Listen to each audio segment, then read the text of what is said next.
100,000 of us were born outside the United States. 44% of us are not yet U.S. citizens.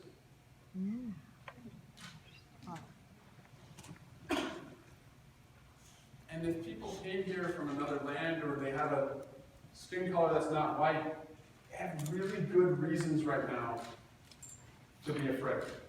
And actually, all of us have really good reasons right now to be afraid. But if you're being targeted because of where you came from or what you look like, in this community, there are a lot of targets.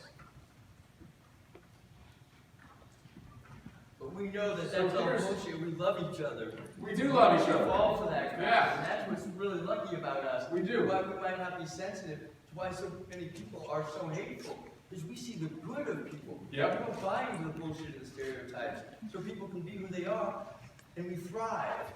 And that's the big fight we have to fight is the ignorance of people thinking that their one perspective is worth all their dignity. Amen. We do love each other. So I want to tell you what I've done since this has happened. Today, I met with a roundtable of the special agent in charge of the FBI for Northern California, along with the sheriff of our county, representatives from all of the police departments in our county, representatives from our fire departments, and the district attorney. And I wanted to know a threat assessment on white nationalism and domestic terror groups. I wanted to know the readiness for something like this if it were to occur. I wanted to get ideas legislatively as to what we could do. They assessed that the threat is high as it relates to white nationalism. The FBI director was on a conference call today with me and my Democratic colleagues and said that the threat is high. That there have been more arrests for domestic terrorism from white nationalist groups than any other group in the country. We also assessed that there are a number of gaps in our laws that make it easy to acquire a firearm. As far as readiness, that was the only, I would say, good news story that came out of the meeting. I think our leaders are ready. As they went through for me what they would do if an event like this were to occur, I had very, very high confidence that they have trained and prepared for this. While we hope that day never comes, the brave men and women who wear the badge and serve in our fire department and show up as paramedics, they continue to train. They need our support as they do that so that they're ready if that day ever, God forbid, hits our community. But legislatively,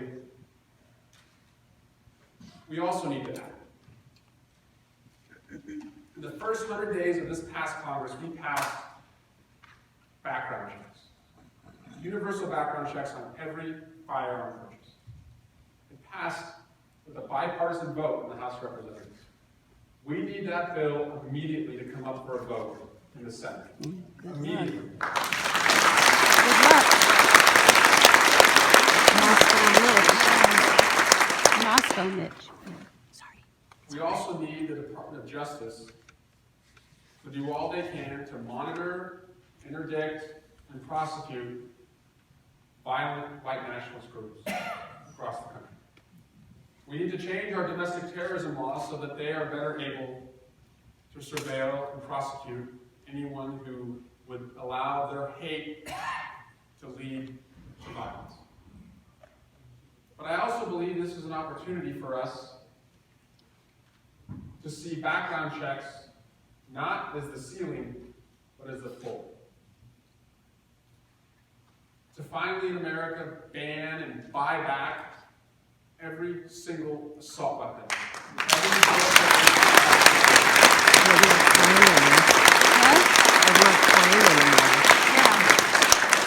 I just want to tell you why that's so important. In Dayton, you saw the shooter armed with a 100-round magazine. and a military-style assault rifle in just 25 seconds killed 9 people. 25 seconds.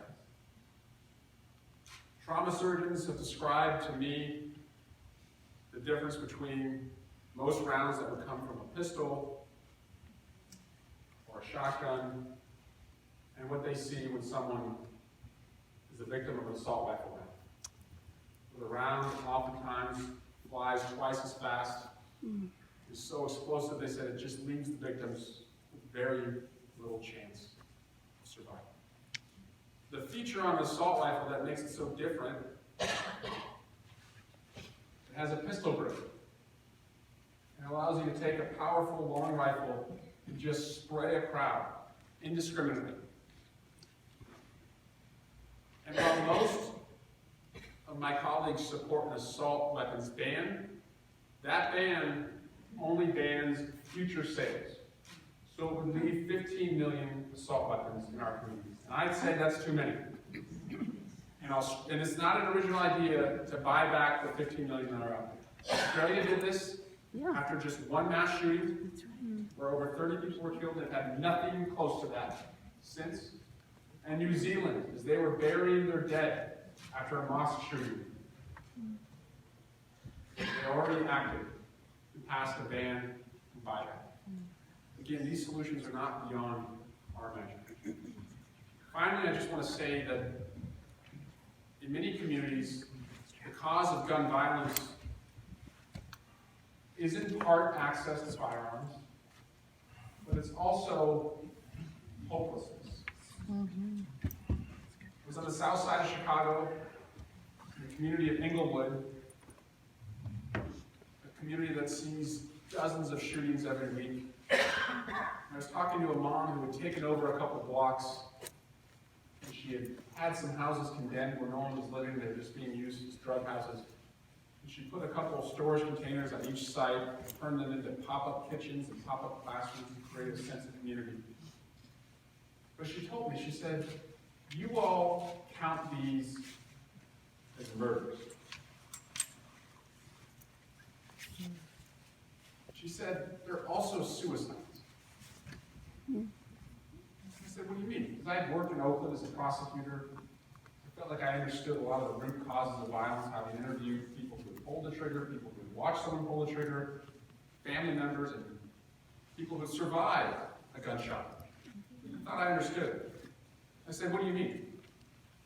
She said, in so many of these places, the person pulling the trigger wants to die themselves. She said, in this community, that person probably woke up wearing someone else's clothes, doesn't know where he's going to sleep tonight, is looking over his shoulder every single day, wondering if someone's coming after him, is hungry. She said, look around. Who would want to live to be 30 or 40 years? She said, he's not going to take his own life, but he knows if he's in some tension or squabble and kills someone else, with the way the streets work, he'll be retaliated against himself. She said he wants to die. And that's a different issue we have to take on. And that means investing not just in Chicago or Oakland, but that every school in Hayward gives a child equal opportunity. That every community has good paying jobs and the streets are not just payday lenders and liquor stores. And we don't have to go too far. We see that in South Hayward and other parts. I know the city council here is working hard to reshape and bring more opportunity, but that's a national responsibility that we have. So I want to have this forum mostly to hear from you. It would be different than a typical town hall. If you have a question, I'm happy to answer it, but I'd really like to just hear, as this gentleman described, how you feel about what's going on, and just conclude with this. My district has one of the largest Pakistani American constituencies in the whole country. A couple years ago, I went to Pakistan. I met with folks there talking about our conflict. One of their leaders presented me with this beautiful rug as I was leaving. I thanked him for the rug, and I told him I didn't know much about rugs. I knew that in the Middle East and over in Pakistan and Iran, that's where you're supposed to buy a rug. You usually get argued for it. And I said, sir, makes a high quality run? How can I tell if a run is a good quality run? And he said, knots per inch. The knots per square inch. The more knots, the higher quality. And when he said that, it actually made me think of where we live here in the Bay Area and what makes it such a desirable place to live. It's the diversity and the culture and the religious backgrounds per square mile woven together. That's our strength as a community. And that's why I'm confident, as dark as these past few days are, that we will come out of this. Our kids will be safer than we feel today. But we have to be loud. We have to not just use our voices. We have to move our feet. Every ballot box, in front of every elected official, to make sure that we love each other, and we're protected in a way that our right to live and love is greater than any other right in the continent. Thank you again. Just today, Trump said that he will not sign off on a ban on assault weapons. So what is preventing us from a country voting on a ban?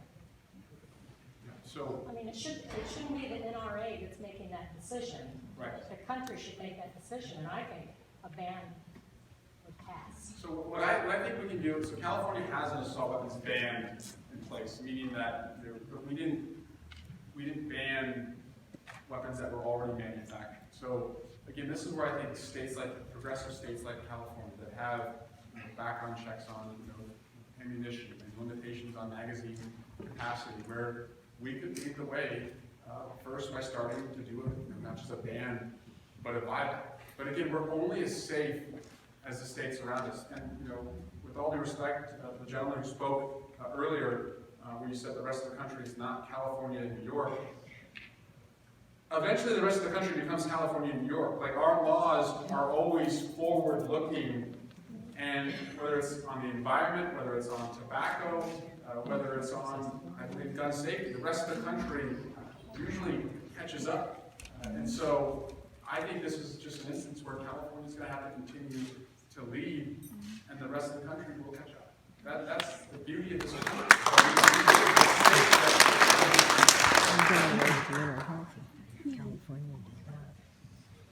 Okay. So, Congressman, just following up on assault weapons. In one way, if we have a Second Amendment, this gentleman was talking about repealing it altogether.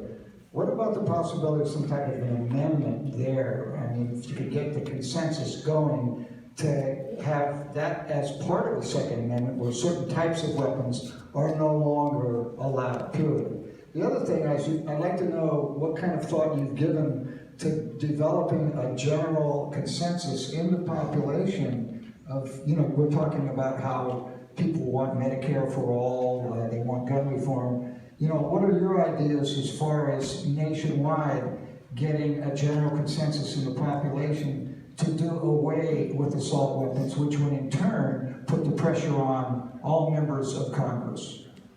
So the good news is in Congress, on a straight assault weapons ban, not a buyback, just a ban, they have almost 200 co-sponsors. So again, we still have 30 some odd in the Democratic Party who can sign on. That's the most we've ever had. So, and you look at the presidential candidates, when I was, it was a cup of coffee is about how long my campaign lasted. But during one of those sips, on the debate stage, I asked Senator Sanders and Vice President Biden if they would support the assault weapons ban and buyback. Both said that they would. And then Senator Harris, without even being asked, she was standing a couple people later, she endorsed my gun violence prevention plan. And just yesterday, Senator Klobuchar came out and said that she supports the mandatory buyback. So we're seeing progress on this issue.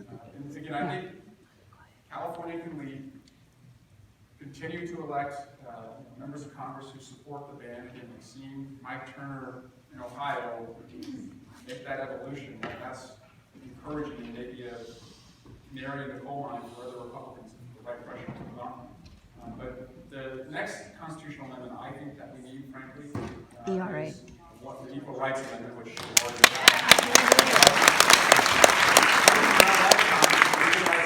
and an amendment that says that money is not stealing. Yeah. So, right? So let's no longer ever again manufacture assault. Then, point of sale. We want to know who you are. If you have criminal history or mental illness in your past. We want you to have a license. We think you should be insured. And then as life goes on, once you have that firearm, we want it to be stored safely. If there's an event in your life that means you can't use the firearm responsibly, the police should be able to take it away. And after all of that, go hunting. Go to the shooting range. And hopefully, because we did everything from the birth to the responsible use of the firearm, no life is lost along the way. That's how I look at it. Thank you. Thank you for having this. I think that the community needs to vet the feelings, and this is really a vital session that we're having. So thank you. I'm a teacher, and yeah, I mean,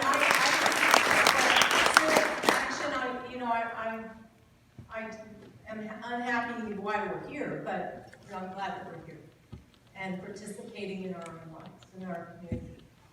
And I think that as a teacher, I'm seeing the mental health. I'm a special ed teacher, so I see a lot of despair, like you said, the hopelessness in many, and their parents too.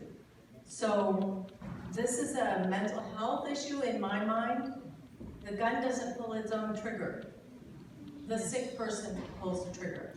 And so to me, if we had much more community action, because we can identify those who are struggling around us. We can identify and take action to take care of these people at a community level, because that's how we stay together, as this woman just said.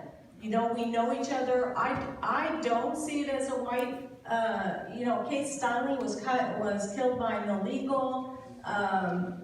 People have driven trucks into markets. They've thrown gasoline into a nightclub. I mean, there are many ways when you want to kill people in mass. And if you're sick, you'll find a way. So in my mind, we need legislation and action around preventing mentally ill, identifying and then caring for our mentally ill people. I agree that there's a whole lot we should be doing for people with mental illness, but I don't think that we should be doing only to stop shooting from happening. I think we just treat people with mental illness really poorly in this country. I think the way to do that is to decentralize mental health resources, as you said, so we can identify and help people not just at hospitals, but I think we can do it at nonprofit organizations and firehouses, even through our schools. But I also don't want to conflate, though, mental health with what is causing these shootings, because the danger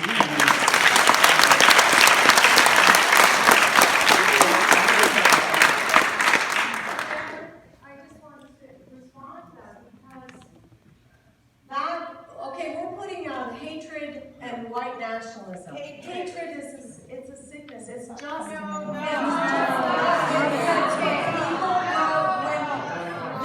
when people get very they target the wrong groups. That is as much.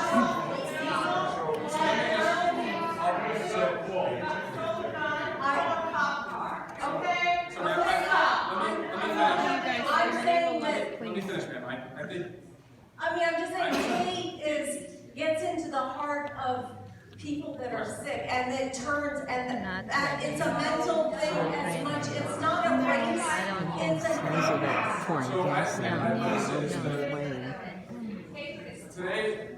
Today, so ma'am, when 19 hijackers flew a plane into 2 towers no one said we really need to start thinking about the mental health. Yeah, of there's our Saudi people. Arabia.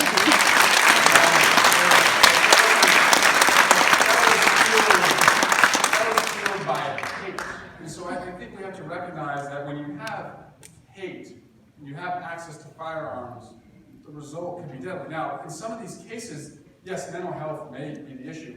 I'm just suggesting that every country in the world has mental health issues. Every country in the world has violent behavior. Every country in the world has violent felons. Every country in the world has hate groups. But no country also has the access to firearms. So That we do.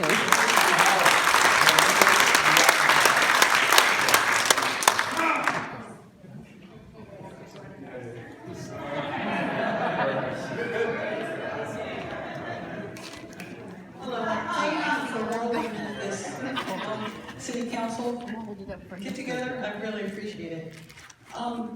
I agree with you. There are crazy people all over the world, but not all over the world are people getting killed every week by hundreds, you know.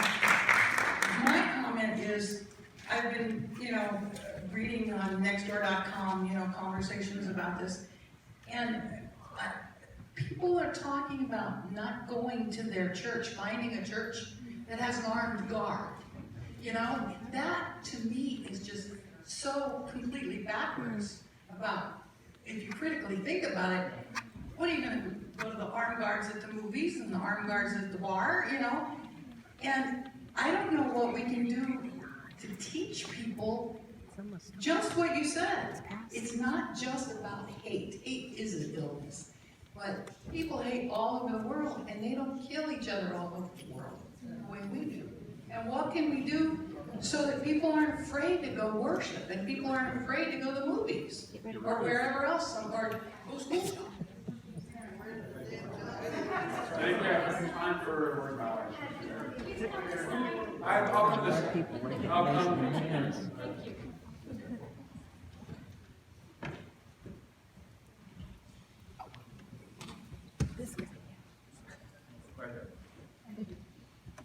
Thank you so much for having this open forum. My voice is shaky, like everybody else's has been very disturbing.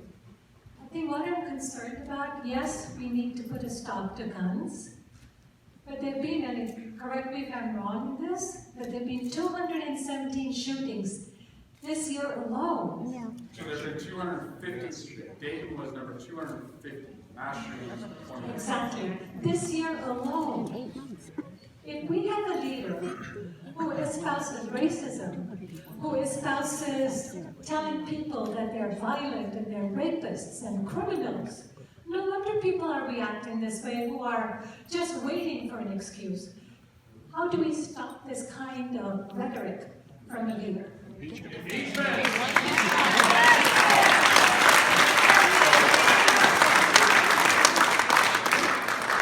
I'm working on it.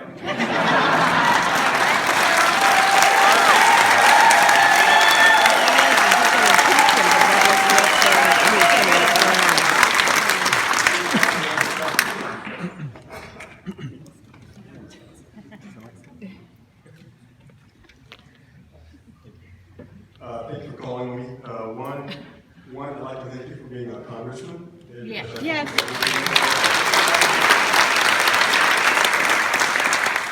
I just want to hit back on a couple of points that were mentioned earlier. One was talking about communications on television, etc., and you were talking about how that's being blanketed.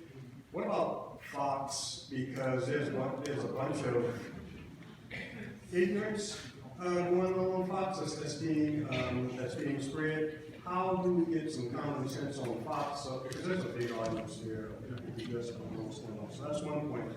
And the other point is, if you could expound a little bit more on what you talked about, contacting the senator who is running for president, and have them go roster to try to get Massacre Mitch or Moscow Mitch or whatever to move. You can expound on those, okay? Thank you very much. Sure. So, sir, the Senate is not set to go back into session until I think September 8th. So unless they're called back early, there won't be an opportunity to do anything on the floor. But once they're back in, any senator, as long as they are standing and speaking, can hold the floor. And so that's why I'm suggesting that one of those senators should filibuster for background checks, because what will happen is to end the filibuster, they would need 60 votes. So you would see senators would actually have to vote to show where they are on that bill. I believe that Senator McSally from Arizona, Senator Gardner from Colorado, Senator Collins from Maine, these vulnerable senators who are up for re-election, that's going to be a tough vote for them. So we should put that. Former senators. Yeah, maybe former senators. And so, and then, you know, to your first question, sir. First was about communicating on Fox. Yeah. I'm really afraid. I met with a group today that works with the intelligence community, and they use artificial intelligence and machine learning to look at disinformation. And they told me that it's more pervasive today online than ever, that the Russians are the worst actors. And so I think when it comes to news that is intended to divide us, we need just a national awareness. Now the problem is you pointed out, man, is we have a leader who every time he sees division, he seeks to widen it, not to unite us. And so it's really on us for the next, you know, just under 2 years to come together and unite as neighbors and communities. Because he's not going to pull us together, but we need awareness of disinformation. I want to just give you one example. The Russians poured millions into the NRA. There are no gun rights in Russia. It's not like they're trying to extol some virtue that they hold so dearly themselves. They actually have really stringent background checks to get a firearm. They don't allow assault weapons. They have, so don't call him Moscow Mitch, that lets him off too easily. He's worse than Moscow is when it comes to guns.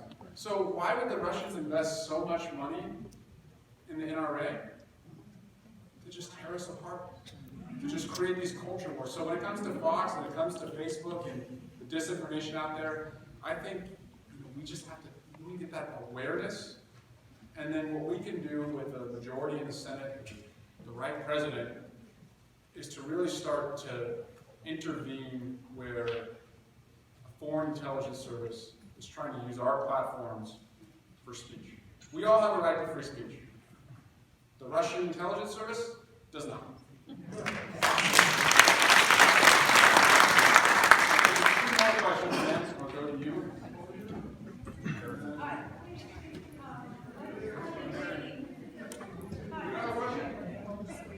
Eric. Two hands. Okay. Yes. Yeah, I voted Democratic for 50 years, and even before the 2016 election, I realized that we were on the brink of totalitarianism in America. And even though I supported Al Gore and Bill Clinton, Dianne Feinstein and Barack Obama for many years, gay rights and women's rights, I'm very afraid now that our major media has become propaganda organs. And I'm afraid that there's so much twisting and spinning of what the utterances are from leaders that we no longer really have a country of a land of the free. And I think that a lot of the causes that are being championed exist between the ears of certain militants. And that's why I don't feel that I have real genuine representation anymore, and that perhaps people like me are in danger. I don't want that to be the case. And we're not going to let that. Can you get Michael right there, and I'll come to you for our last question. Well, don't worry, Eric. It's great to have you back. All right, man. Blind spot. Go ahead. It's great to have you back in the district, and I appreciate this town hall. I would just note that I'm an unincorporated resident, and the comments about the gun shop in Castro Valley really resonates with me. Because as unincorporated residents, I just know we don't have a city hall. It's a privilege to be in the city hall tonight. But what you can do for us is maybe lean on Sheriff Ahern, lean on Supervisor Munley, lean on Supervisor Haggerty. What could we do with conditional use permits to ensure that unincorporated communities are not dumping grounds for gun shops?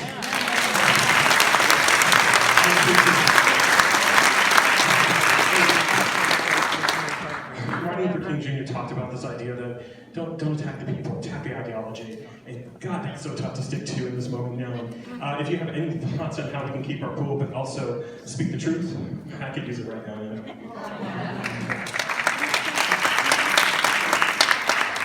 Go right here, I'm gonna let you, this corner is gonna close us out. I just want to say, white nationalism existed before Donald Trump. Access to firearms existed before Donald Trump. Now, Donald Trump is the greatest recruiter that white nationalism has ever had. There's no question about that. But this issue will persist when he's gone, unless we do something. Thanks, Eric. I just want to make two really quick comments so the other guys can ask a question. First one is, there is a ploy that all of these crimes that are mass killings with assault rifles are caused by people with mental illness. It's caused and fueled by rage. That's what's driving it, and that's what's not being discussed. Second is, please ask Nancy Pelosi to be less ambiguous and much more crystal and clear on what it will take to start an impeachment inquiry.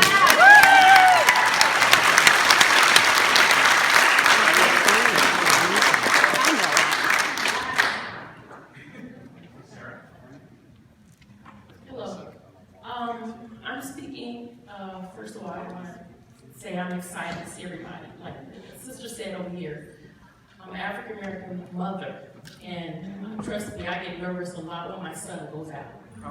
And so this is different for me.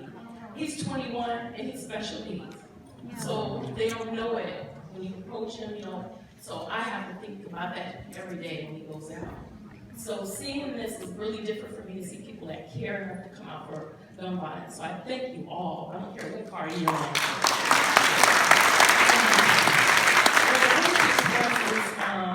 About our young people, don't forget their voice. We're here, but make sure you listen to them. Yeah. They need to have their town hall too to talk to you about. They're very creative minded, but then also because they care and because they're scared, they probably will give you a lot of advice that, you know, us as adults have probably, you know, wouldn't even tapped in. But I wanted to really bring this up because I'm in the tech world. I work out in Silicon Valley, travel every day, whatever. And that part of the world, internet, we really need to find out what is the house doing about having control of the destructive behavior that people can get off the internet. Yes. See things.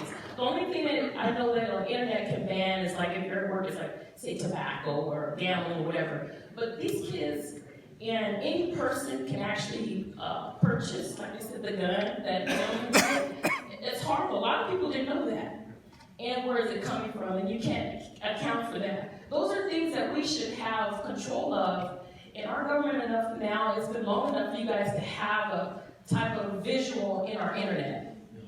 Otherwise, you would have all these other countries and people tapping into it. It's because you guys are still talking about it, but nobody, it's been enough years that we know we're the sole provider of this and the creator of this. And you guys still haven't taken the time to look into why we have not had safety nets on our internet for our children, for ourselves, for our people having access of, you know, really bad behavior. There's just all kinds of things that are hateful. I get hateful things. I've been called the N-word. And these are people that I've been talking to and he's sending things to. How can he do this? It has to stop.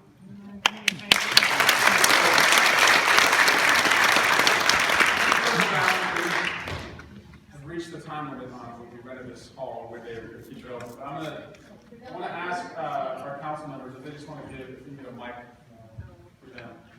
Sarah Lynn, Elise Marquez, we just want to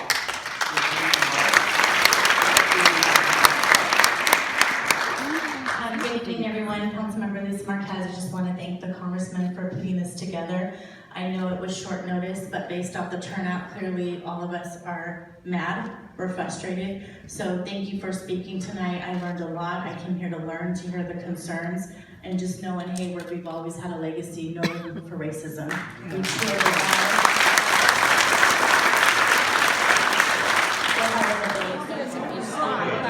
Like NRA and, you